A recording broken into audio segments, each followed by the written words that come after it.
My daughter-in-law's text came through at 9:47 p.m., 14 words. Don't come tomorrow. It's too much trouble right now. We need space. I read it 4 times, standing in my kitchen, with a birthday card already signed. 24 hours later, I was sitting in a parked truck outside her apartment building, holding a wrapped present nobody wanted. And a man I'd never met was calling my phone to say, "Mr. Hensley, you need to come inside." I didn't know yet that those 7 words would be the last normal thing that happened to me for 2 weeks. My name is Walter Hensley. Everyone calls me Walt. I'm 67 years old. I spent 39 years as a licensed electrical contractor in Springfield, Missouri, wiring strip malls and half the houses in my part of town. I believed, right up until that Tuesday in August, that if you kept showing up for your family, kept your word, and kept your mouth shut about the things that annoyed you, love would take care of the rest. I was wrong about that. Not the showing up part, the rest. My wife Eleanor passed 2 years ago this past March. Ovarian cancer, diagnosed late, gone in 5 months.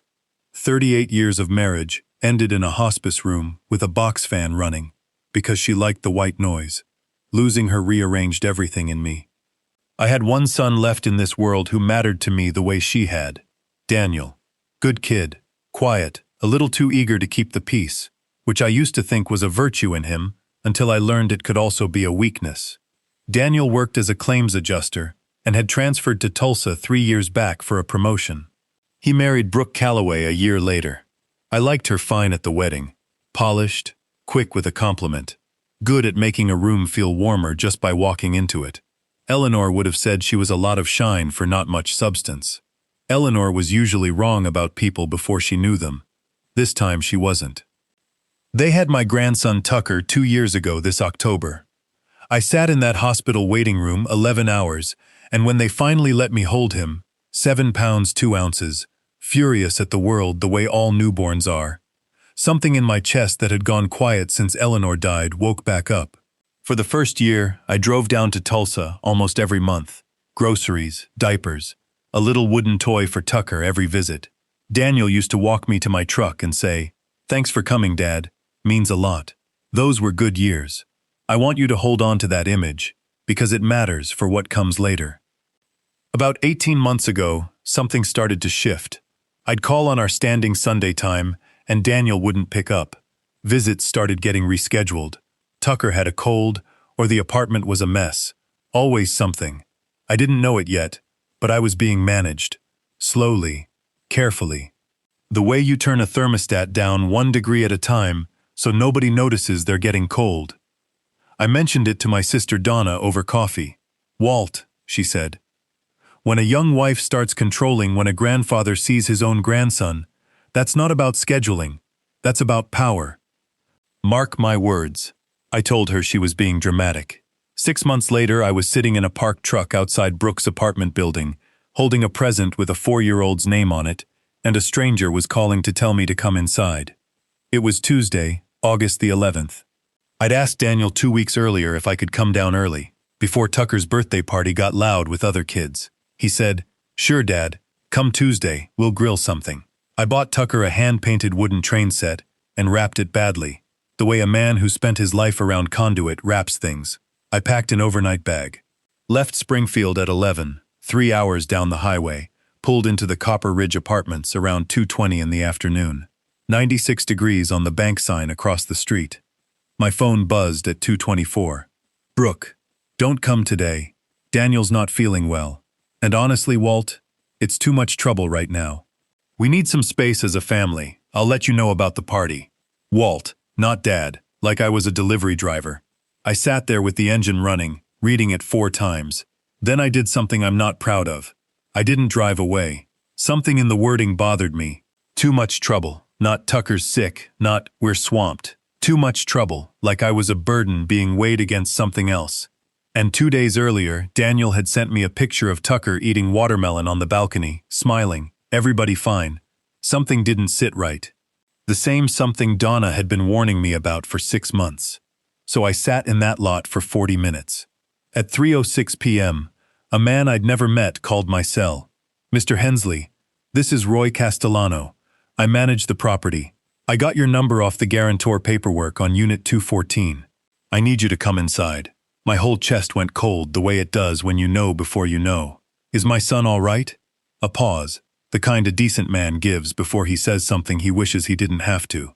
I think you should just come up, sir. I left the train set on the seat. Didn't lock the truck. Don't remember the stairs. A woman I didn't recognize, mid-60s, arms crossed, relief and fury on her face at once, said, "You're the grandfather? Thank God. I've been trying to get someone here for 3 days. 3 days. Hold on to that number, because everything after built on it." Roy met me at the door with a master key already in hand. "We got a welfare call from your neighbor, Mrs. Alvarez, 3 days ago. Said she hadn't seen your son leave for work, hadn't heard the baby. Mail was piling up. We knocked twice, nobody answered. By law, I can't force entry without a police check or authorization from the lease. That's you. I've been trying every number I had since Sunday. I hadn't gotten a single call. I checked later. Every attempt he'd made had gone to a number that rang twice and disconnected. Somebody had been screening what reached me, and I don't mean the property manager. The apartment was dark, blinds drawn in the middle of the afternoon, smelling the way a place smells when nobody's taken the trash out in days. I called for Daniel. Nothing. Called for Tucker, and that silence was worse than any sound could have been. I found my son on the bathroom floor, conscious but barely, soaked through with sweat, an empty insulin pen on the tile beside him. Daniel's been type 1 diabetic since he was 19, manages it well, always has. But a man alone 3 days, unable to reach his supplies because, as I learned within the hour, his glucometer and backup insulin had been packed into a suitcase that wasn't his, sitting by the front door, ready to go somewhere he didn't know about. I got on that floor with my son, the way I hadn't held him since he was small enough to ride my shoulders at the state fair, and I called 911 with a hand that wouldn't stop shaking. Mrs. Alvarez brought a wet towel and orange juice without anybody asking. "You didn't wait to be told what a sick man needed," I told her later. "That's what you do," she said. Daniel was semi-conscious, blood sugar critically low, dehydrated, disoriented enough that when the paramedics asked his name, he got it right, but couldn't say what day it was. The lead paramedic looked at me after they'd gotten a line in him. "Sir, if this had gone another 12 hours, we'd be having a very different conversation. I want you to sit with that phrase the way I had to." And Tucker, my grandson, was nowhere in that apartment.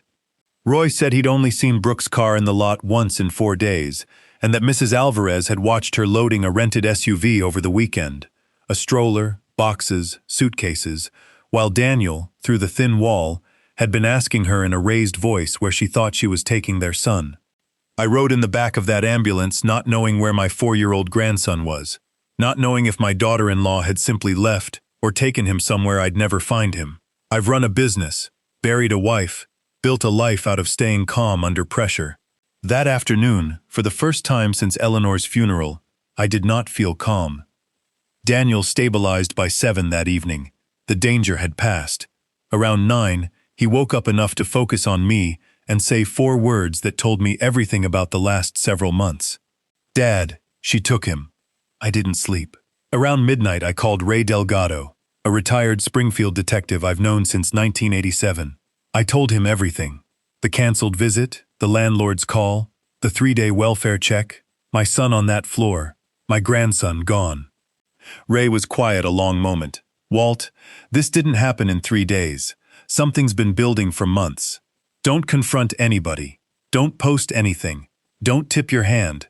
Get your son stable, and let me start pulling threads quietly. Can you do that?" I told him I could, though every instinct wanted me driving straight to wherever Brooke was. But 39 years in business taught me the same lesson Ray was teaching me now. The man who reacts first loses. The man who gathers everything first wins. By 9 the next morning, Ray was at Copper Ridge talking to Roy, and more importantly, to Carmen Alvarez, 68, a retired school cafeteria worker who'd lived next door 11 years and watched Tucker grow from a car seat to a boy who waved through the courtyard fence every morning. Over the past 6 months, she told him, she'd watched something curdle next door. Raised voices late at night. Brooke gone for hours, sometimes overnight, with Tucker in tow, No explanation. Daniel thinner, quieter, blinds drawn in daylight like a man who didn't want anyone seeing in. I called that boy's father 3 times in the last 2 months, she told me later, hand flat on her kitchen table. Every time it went to a number that wasn't working right. I didn't know it then, but I know now. Somebody didn't want that call getting through. That detail became the thread Ray pulled hardest, because it meant this wasn't chaos. It was engineered. 4 days of digging laid it all out on my kitchen table while Daniel slept upstairs. Brooke had lost her marketing job 14 months earlier and never told him. Every weekday she'd dressed for an office that no longer existed, driven to a coffee shop, and collected unemployment under a P.O. box 3 towns over so the paperwork wouldn't come home. Daniel had been handing her half his paycheck for rent, groceries, daycare, money that, cross-referenced against bank statements he later authorized, showed roughly $31,000 over 14 months, had gone somewhere else. Credit cards he didn't know existed. Cards that funded regular girls' trips to Dallas, except the co-workers she claimed to be visiting had stopped existing over a year earlier. She'd been seeing a man named Cole Whitfield, someone she'd known before she ever met my son, a relationship Ray traced through phone records Daniel still had legal access to. And that suitcase by the door, packed with Daniel's diabetic supplies mixed in with Tucker's clothes. Brooke had been planning to leave for Dallas permanently, not with Daniel's blessing, not with a custody agreement. With Tucker, on a Wednesday, while Daniel was recovering, or not recovering, from a crisis she'd deliberately delayed reporting once she found him in distress. Ray found the receipts, a one-way U-Haul trailer reserved for that Saturday morning, the very morning of Tucker's birthday party. Destination, Plano, Texas. A lease application already submitted under Brooke's name alone, 11 minutes from Cole Whitfield's address. And an email, sent to her sister 9 days before I ever got that text canceling my visit. Once I'm out of Tulsa, this is going to be so much cleaner. Daniel will fight for a while, but he'll get tired. His dad is the only real problem. He won't let this go easy, so I need him out of the picture until we're already gone. I need him out of the picture. That was me. 14 words calling me too much trouble were never about a Tuesday visit. They were about making sure the one person paying close attention wasn't standing in the room when the walls came down. Right up until Ray showed me those printouts, some stubborn part of me was still hoping this was a misunderstanding. That hope ended the moment I read that email. Daniel read it too, 8 days after I found him on that floor, sitting very still at my kitchen table, the way I remember sitting the day the doctor told us about Eleanor. She left me on that floor, he said finally, quiet, almost to himself. She was already loading the car. She heard me. She just left. I put my hand on his shoulder. There wasn't anything to say that would make that fact smaller. But I want to tell you about Tucker, because that's the part that mattered most. Brooke hadn't taken him to Texas that Wednesday. Roy's welfare check and my unplanned arrival had interrupted her timeline. Ray and I, working with an attorney named Priscilla Boone, filed for emergency custody based on documented abandonment and endangerment. The court granted Daniel temporary sole custody within 72 hours, expedited because of the medical emergency and Carmen's sworn statement. Tucker had been staying with Brooke's sister the entire time, safe, fed, but deliberately kept from his father while the exit plan finished forming. I drove to that house myself the day the order came through. When the door opened and I saw my grandson's face, still missing his front tooth, I knelt right there on the porch steps and held that boy and cried and didn't care who saw it. "Grandpa," he said into my shoulder, like none of it had happened to him at all. "Did you bring the train?" I did. Still wrapped in that badly folded blue paper. I gave it to him right there in the driveway, and for 30 seconds, none of the rest of it mattered. Now, here's the payoff. Because a story like this isn't worth telling if it's only about what someone loses. Carmen Alvarez is the reason my son is alive. Not a doctor, not a lawyer, a 68-year-old retired cafeteria worker who noticed a light that never turned on, who tried 3 times to reach a sabotaged phone number, who finally walked down to the leasing office and refused to leave until Roy promised to force the issue. When I asked her why she'd gone to that much trouble for a neighbor she wasn't even close to, she looked at me like the question surprised her. Because that's what you do, she said. You don't wait for it to be somebody else's job. I paid off the remaining 9 months on her car loan without telling her first, found the balance through her credit union, settled it in full. When she called me in tears asking why, I told her the truth. You gave my son his life back. The least I can give you is one less bill. I also set up a scholarship in Eleanor's name at the community college where Carmen's granddaughter was starting nursing school that fall. Some debts you can't repay with money, but you can try. The custody hearing wasn't close. Priscilla laid out the financial records, the unemployment fraud, the hidden accounts, the Dallas trips, Carmen's sworn statement about the night Daniel collapsed, and that email, which spoke for itself better than any lawyer could. The judge granted Daniel primary custody, with supervised visitation only for Brooke, contingent on financial counseling and a psychological evaluation. She moved to Plano with Cole Whitfield 3 weeks later. As far as I know, she sees Tucker 4 days a month, always through a court-appointed facilitator, because the judge did not take lightly a mother who packed a suitcase and left a diabetic man semi-conscious on a bathroom floor, rather than delay her moving timeline. I take no pleasure in saying that. But I don't apologize for it either. A 4-year-old needed somebody in that courtroom telling the truth on his behalf, and I was glad it was us. Daniel moved back to Springfield that November. Not into my house, his own place, 8 minutes from mine. Close enough that Tucker can ride his bike to my driveway once he's old enough. Close enough that Sunday dinners aren't something we schedule around excuses anymore. His company transferred him back without missing a step, which tells you something about the employee he's always been. Even during the year he was quietly falling apart at home, and nobody at that office ever knew. I asked him once if he regretted marrying Brooke, if he'd have seen it coming. He thought a long time.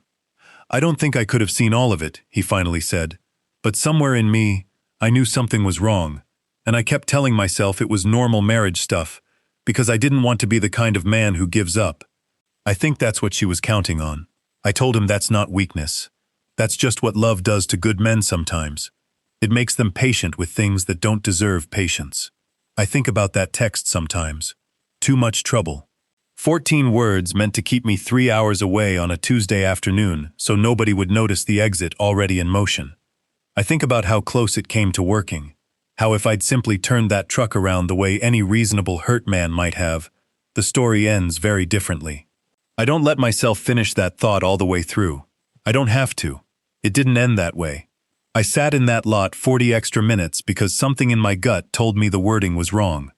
Roy's call came through at 3:06, and my son is alive. Tucker turned 5 this past October. We had the party at my house, string lights along the fence the way Eleanor always liked them. Carmen drove up from Tulsa 3.5 hours each way, because I asked her to, and because, as she put it, she wasn't about to miss the party she helped make happen. Daniel grilled burgers. Donna brought a sheet cake from Eleanor's favorite bakery. Tucker ran that yard in a paper crown until 9 at night, then climbed into my lap on the porch swing, sticky with frosting, and fell asleep the way small children do when they've run themselves all the way out. I sat there a long time after everyone else went quiet, my grandson's weight against my chest, and I thought about a parking lot in Tulsa and a text message calling me too much trouble. And I thought, if being too much trouble means you're the one who stays, the one who drives 3 hours on a hunch, the one who sits in a car 40 extra minutes because something feels wrong, then I hope I stay exactly that kind of trouble for every day I've got left in me. Because trouble like that, it turns out, is just another word for love that refuses to look away.